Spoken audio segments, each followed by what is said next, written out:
Welcome to a new Daily Top Askreddit video. Today's topic: what are you still salty about? In elementary school, there was a pencil machine in the front lobby where you could get pencils for 25 cents. There were also special pencils that had stars on them. If you got one of these special pencils, you could take it into the office and get a prize. One day, I decided to get a pencil. I put in my quarter and out popped 2 pencils. And one of them was a special pencil. I went into the office and told the lady at the desk that the machine gave me 2 pencils and one of them was special. She proceeded to say that the machine shouldn't do that, took the special pencil, and didn't give me a prize. That was 19 years ago and I'm still pissed.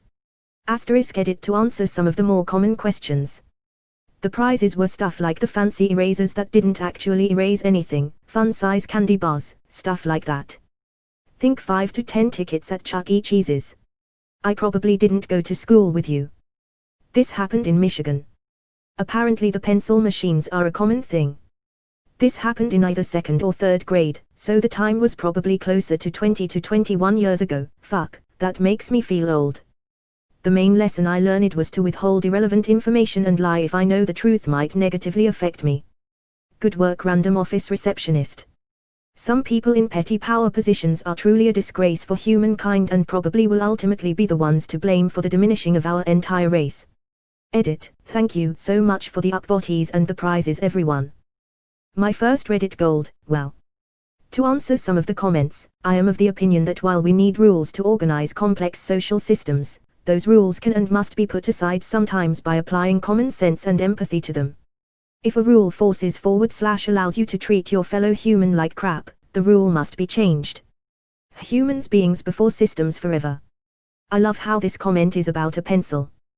This makes me unreasonably mad. What kind of adult does this to a child? Seriously. Karen should have feigned excitement, said it must be your lucky day, and give the kid a prize. I'm salty for op. The fact that I spelled mayonnaise correctly in my 4th grade class spelling bee, but the teacher claimed I didn't and dismissed me. I had won in the 3rd grade, and proceeded to win in the 5th and 6th grades as well.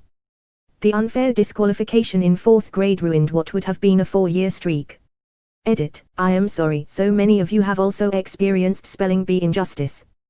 Before I knew English, I had a teacher tell me that my name is spelled with a Y when it's extremely obvious that it's spelled with an I. Of course I didn't know better, so I didn't say anything, but it seems really stupid that she thought that since she was born in Australia, I think. My mom told me she was wrong, but to me it was her word against her word. That's just not how names work. Even if you were called Ryan, which is normally spelled with a Y, it's up to your parents to decide. My name has a Q in it but no U following it. English teacher tried to punish me when I said there's no U in my name. She spent most of the year intentionally spelling my name wrong until my parents complained. My sister got a brand new car for her 16th birthday. I got $20. That is bullshit. I would be salty AF. $20 is enough to buy a hammer. Nice flex. I didn't get anything for my sister's 16th birthday. My sister got an iPad mini on my birthday once. That my 6th grade teacher refused to believe I had no idea the dude sitting behind me was copying my answers on the test. This happened to my best friend. Someone copied his answers and he got detention and the kid didn't. My friend has never gotten in trouble at school and the kid who copied was like 90% of the way to getting expelled. Oh, I remember this one all right. Table would hold 4 students and our table was ways loud. Not because of me, 15 meters, mind you. It's not like I never got in trouble, but I liked this class a lot. I used to like the teacher Acewell, till he wanted to set an example. Everyone knew that if this one other guy was made to leave class again, he would be in big trouble with the principal. The teacher 6 doubted sending him away but then shifted his example 1 chair to the left and sent me out instead. Didn't do nothing. Still hear them all laugh, because it was obviously crap. This one hits home. Me and another kid in 6th grade both got 100% on our quiz, so our teacher figured we must have cheated. Both of us were perplexed, the quiz just wasn't that hard. But she was having none of it. I remember begging her in the hallway, literally sobbing, to not give me a 0 because I didn't fucking cheat, and I was a straight A student. She gave me the 0. I stopped caring about us on that very day. Edit, Mom did fight her, I just didn't remember it. Still mad though. Oh, I'd lose my cool as a parent. I'd show up and ask for her proof. Damn power-tripping saboteur. My mom decided that she didn't want Christmas presents one year and made sure to tell us, me and my two brothers. I suggested to her instead that we donate what we would have spent to charity in her name. She said she was fine with that if that's what we wanted to do. So that's what I did.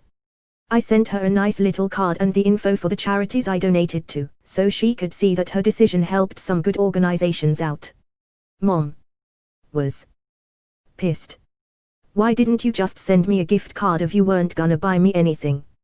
You ruined Christmas. Now, I love my mom. By that point we had a total of one really nasty fight, and that was several years before. She was fine growing up. She was fine most of my adulthood except for a suicide attempt that I got to call the ambulance for from the other side of the country. Aug story. I'm accustomed to buying my mom decent, thoughtful presents. So when she accused me of ruining Christmas for her, I was distraught. I sent her a screen cap of the conversation we had and circled where she said she'd be fine with my decision to donate in her name. Her response: I don't remember that. I deleted those texts.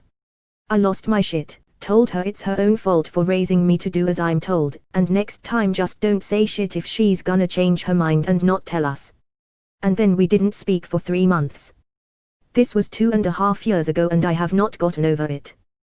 Who the fuck gets annoyed at an act of charity like that? If you were my kid and you came to me with a card and it had a bunch of charities that you donated to, I'd be so proud even if I was expecting presents. Edit, edited to make it more clear on what I'm saying. Yeah, it wasn't a great Christmas for either of us. Every once in a while I'll second guess things, but then I remember she literally said to do it and that I did absolutely nothing wrong. I even researched charities for an hour or so to find ones that were poised to do some real good, and it just pisses me off all over again. Coming second in a school trivia competition 21 years ago. I had the correct answers on 2 questions that would have sent us to the national champs and was vetoed by the other 3 shitheads on my team. That's a life lesson right there.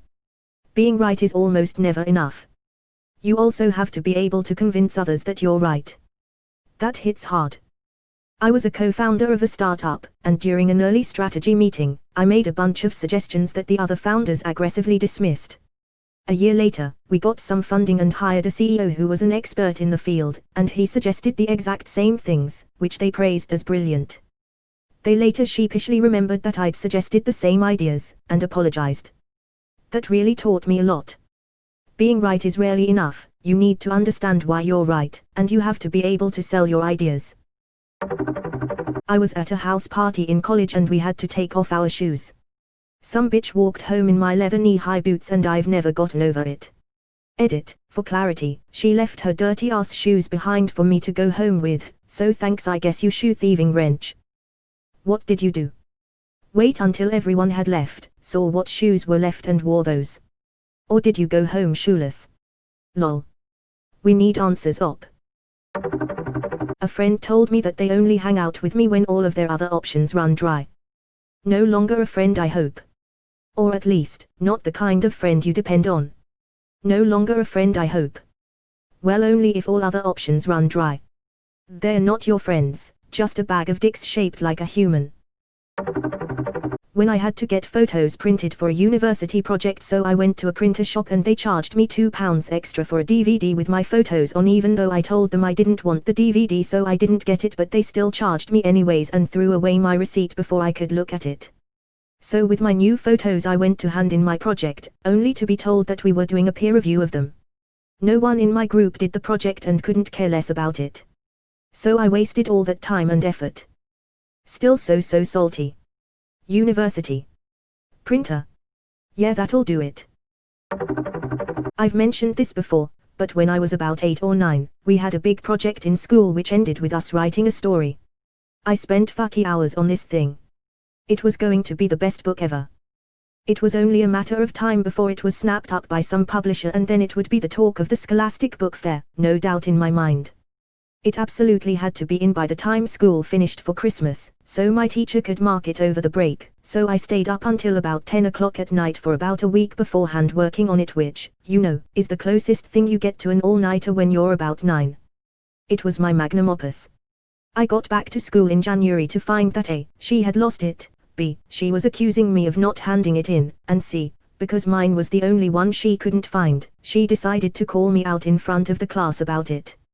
I ended up locking myself in the toilet because I was crying so much. Worst still, it later transpired that when it turned up after all, she marked it as though it was handed in late, and the bitch still only gave me a middling grade. Fuck you, Mrs. Harding. Fuck that teacher. In a similar vein, when I was 17, in high school, I was dreaming of becoming a published author one day. I had always enjoyed storytelling, and I would always make a special effort to do well in school when it came to creative writing. At some point during the year, our professor asked us to write him a short story of about 1,000 words. I was very excited, because I had tremendous respect for that man, and loved his classes. I really wanted to impress him. Wrote a sci-fi short story that involved a nice planetoid turned into a digging site for underground resources. Workers lived in stacked boxes apartments and traveled in spheres shooting through a network of large above-ground tubes. The plot involved the protagonist uncovering an artificial structure under the ice, then being immediately fired and sent back to Earth in a single-person shuttle. It was strongly implied that the single-person shuttle was just a way to dispose of workers who knew too much about what the corporation was really digging for. Anyway, it wasn't very good, probably a little derivative. I did consume a lot of sci-fi books, movies, games, etc. And nothing more than you'd expect from an average 17-year-old. But the professor handed it back to me without having even marked it, asking me to turn in another one on very short notice, this time without plagiarism from some popular novel.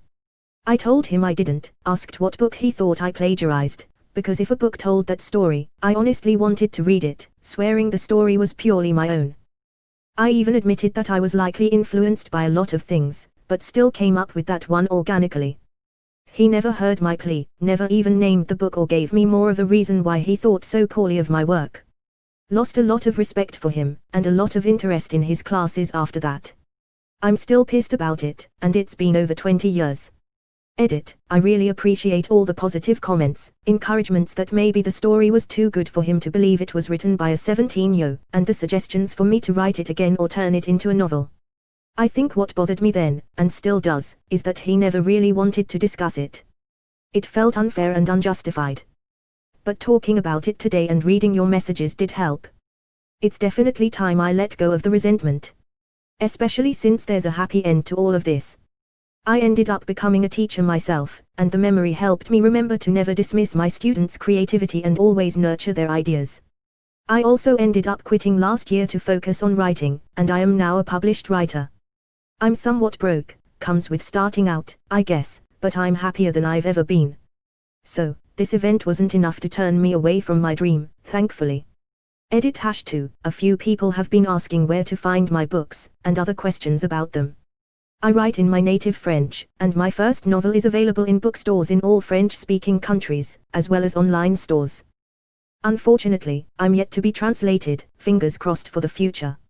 So, for the majority of you, I'm sorry for now. But I truly appreciate the thought. If you read French and are interested, drop me a PM and I'll gladly give you the title.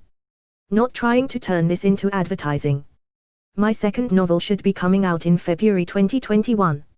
It was supposed to be this fall, but the pandemic pushed every back a few months. This reminded me of what I'm still salty about. In 4th grade I was bored during the summer and had thought of an idea for a story. It was about a set of quadruplets that solved mysteries, lol, and my intent was to make it a chapter book. I wrote the first 3 chapters on our Windows 95 computer and printed them out and proudly gave them to my mom to read. She later sat me down and told me about plagiarism in 4th grade terms. I was so upset that she didn't believe that I wrote it that I gave up on the whole idea and, as far as I can recall, never did any creative writing outside of school work again. Thanks, Mom. My blood is boiling just reading this.